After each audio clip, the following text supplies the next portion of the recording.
ભગા બાવાને એમ કહે કે મને દૂધ પીવું છે, દૂધ લઈ આવો. ભગા બાપા કહે આ તો બધા વરળો છે, આ એક પણ ગાય દૂધની નથી. અને સંત એમ કહે હોય તો ના કહી દે, અને દૂધ પીવડાવવું જોઈએ તો આ વાછરડી છે એને દોઈ અને મને દૂધ પીવડાવ. જેમ રામદેવજી મહારાજ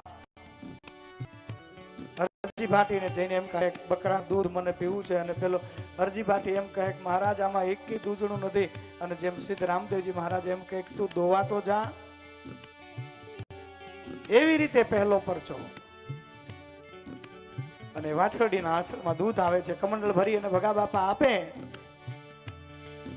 સંત થોડું પી અને પ્યાલો એમ કે જાણે એમ કહેતા હોય પોતાની સિદ્ધિઓ આપતા હોય એમ કે ભગા આને પી જા.